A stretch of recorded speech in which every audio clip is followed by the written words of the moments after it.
tuloy-tuloy yung malas na nangyayari sa buhay mo. Ilang beses na pinagtangkaan yung buhay ko. Hindi naman ho ito yung papuntang simbahan eh! Tulong! Bakit ba parang hirap-hirap nito? Sinusumpa ko ang babae tuwa! Hindi naman ako masamang tao. Hindi ko alam kung bakit nangyayari ito. Gusto mong malaman?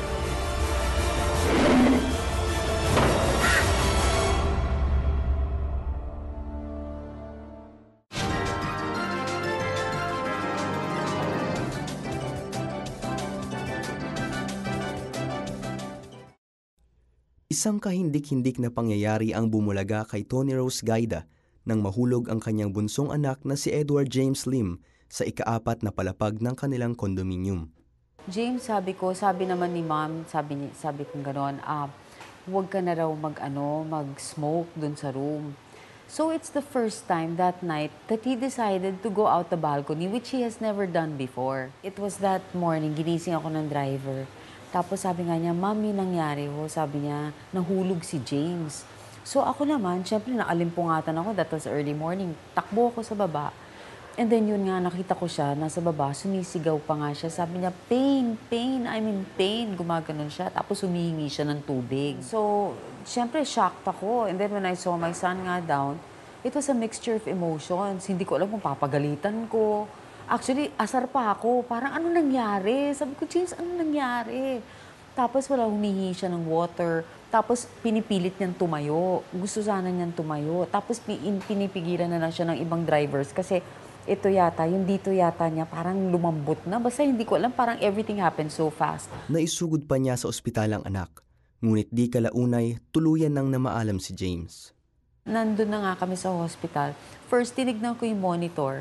Ang BP niya, 173/83. Tapos sabi nung doctor sa akin, I'd rather have it high than low.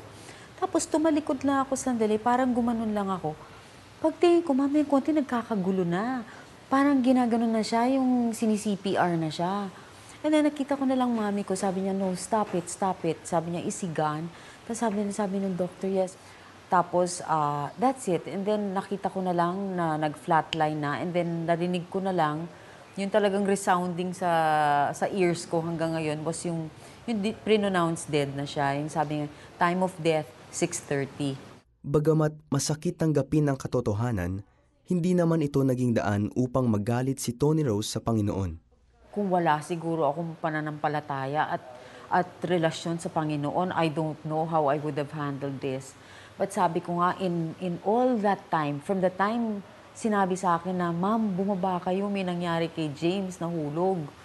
From that time to this day, as I speak, of course, it's painful. It's the knowledge that I have prepared my children for heaven.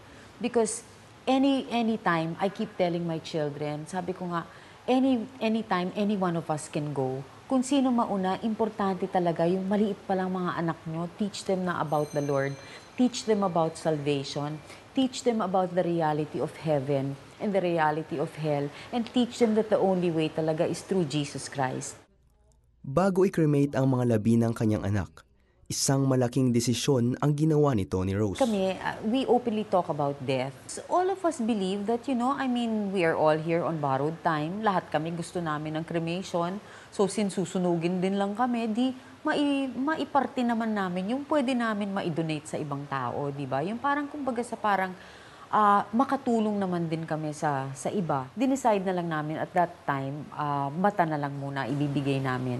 In fact, I didn't know na 2 mata niya, 4 na tao na kinabang. Sabi nila sa iBank, as many as 10 people daw pwede makinabang sa mata natin, sa isang pares ng mata, as many as 10. Yung it was very for us. In fact, we wanted to also donate his kidney. Kaya lang it would take 6 hours pa. And we felt that, that we just wanted it over and done with already. Ngayon, ang mga matang mula kay James ang siyang nagbigay ng pag-asa at bagong simula kay John Peña. 10 years na akong may keratoconus. Actually, nung nangyari sa akin yung paglabo ng mata ko, talagang ginawa ko agad, mag-pray agad. Nandun pa din syempre yung hope, pero yung hope ko nun, maliit lang eh. Napakaliit lang nung iniisip ko. Biglang may tumawag sa akin. Nagulat ako, sinabi niya, ano, alam mo ba na meron ka ng cornea? Bukod pa doon, hindi mo pa alam na ano yan. Sabi ko, ano po? Nasa anak ni Miss Tony Rose yan. Nagulat ako. Masaya man siya at naibalik ang liwanag ng kanyang kanang mata, may kalungkutang nadarama si John sa dahilang isang buhay ang kailangang mawala para siya mabiyayaan. Walang katapusan na pasasalamat. Actually, ito yung purpose ko sa mga interviews.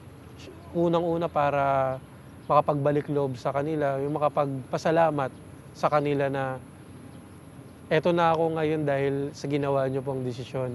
Dahil sa binigay ni Lord na wisdom sa inyo. The reason why we decide to donate not just the eyes, but whatever organ we can give is because, yun nga, our spirit goes back to the Lord. And since, maiiwan naman tong katawan to, bakit hindi natin din ma-share sa ibang tao who can prolong their living and improve their way of living. So, ang sarap din ng feeling yung alam mong nakatulong ka sa iba. Yung dahil kagaya ito, dahil sa 2 mata ni James, 4 ang nakakita, 4 ang nakinabang.